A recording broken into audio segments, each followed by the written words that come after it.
बातचीत हुई। फिलहाल अगली बैठक की तारीख तय नहीं है।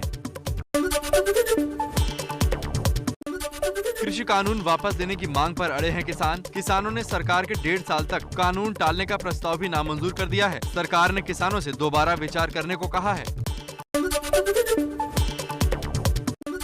बैठक के बाद कृषि मंत्री नरेंद्र तोमर बोले, किसानों का सियासी इस्तेमाल हुआ है। तोमर ने कहा, आंदोलन में राजनीतिक हित ज्यादा ऊपर रखा जा रहा है।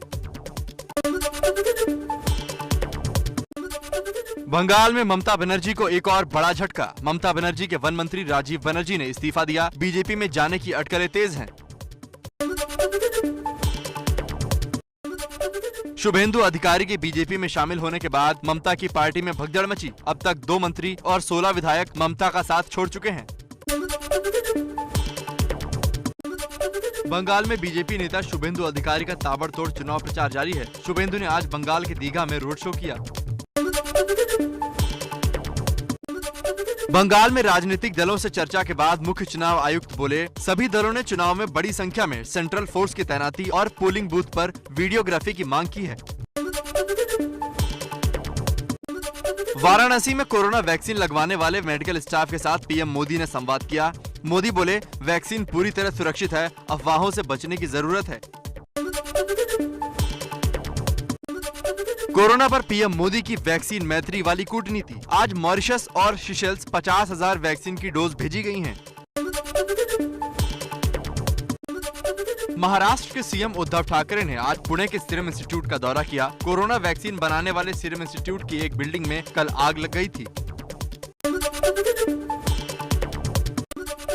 अध्यक्ष पद के बवाल के बीच आज कांग्रेस वर्किंग कमेटी की बैठक हुई। मई में हो सकते हैं कांग्रेस अध्यक्ष पद के चुनाव। बैठक में सोनिया, राहुल, प्रियंका समेत सभी बड़े नेता शामिल हुए। CWC की बैठक में सोनिया गांधी का सरकार पर बड़ा हमला। बोली, किसानों के मुद्दे पर सरकार ने अमानवीयता दिखाई है। व्हाट्सएप चैट लीक मामले पर भी सरकार को घेरा। बिहार में नीतीश सरकार के फरमान पर घमासान। बिहार के नेताओं और अफसरों के खिलाफ सोशल मीडिया पर आपत्तिजनक बयान देने पर कार्रवाई होगी। तेजस्वी बोले, मुझे गिरफ्तार करके दिखाए सरकार।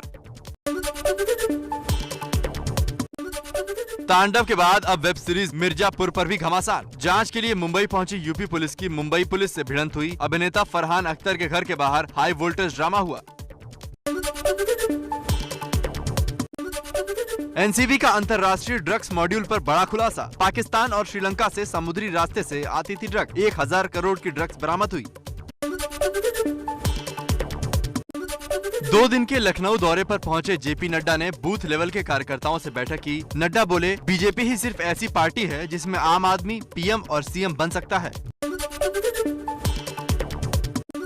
चारा घोटाले केस में सजा काट रहे लालू यादव की तबीयत बिगड़ी। डॉक्टरों के मुताबिक लालू को निमोनिया हुआ है। फिलहाल हालत स्थिर है।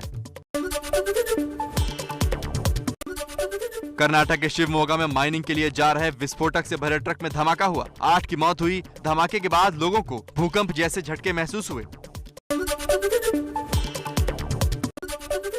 जम्मू के बटिंडी इलाके में बड़ा बवाल। अवैध निर्माण गिराने गई पुलिस के साथ लोग भिड़ गए। लोगों ने सड़क पर उतरकर जमकर हंगामा किया।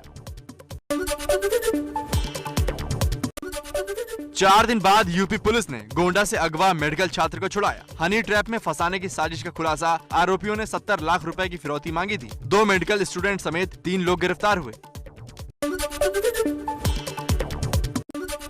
दिल्ली के आईटीओ इलाके में इंजीनियर्स भवन में आग लगने से हड़कंप मचा। दमकल कर्मियों ने आग पर काबू पाया। आग में फंसे सुरक्षा गार्ड को भी बचाया गया। नोएडा के सेक्टर 63 में बम की अफवाह से हड़कंप मचा। बीच सड़क पर रिमोट कंट्रोल जैसा बम रखा। जांच के बाद पुलिस ने कहा, ये विस्फोटक सामग्री नहीं है। उत्तर भारत में फिर बढ़ी ठंड। दिल्ली, यूपी समेत कई इलाकों में घना कोहरा छाया। दिल्ली में आज 60 डिग्री तक गिरा तापमान। कल 50,000 का जादुई आंकड़ा छूने के बाद आज बाजार में बड़ी गिरावट। सेंसेक्स 589 अंक गिरा। निफ्टी में भी गिरावट दर्ज की गई। नहीं रहे मशहूर भजन गायक नरेंद्र चंचल। दिल्ली के अस्पताल में निधन हुआ। 2 महीने से बीमार थे नरेंद्र। पीएम मोदी और राष्ट्रपति कोविंद ने भी शोक व्यक्त किया।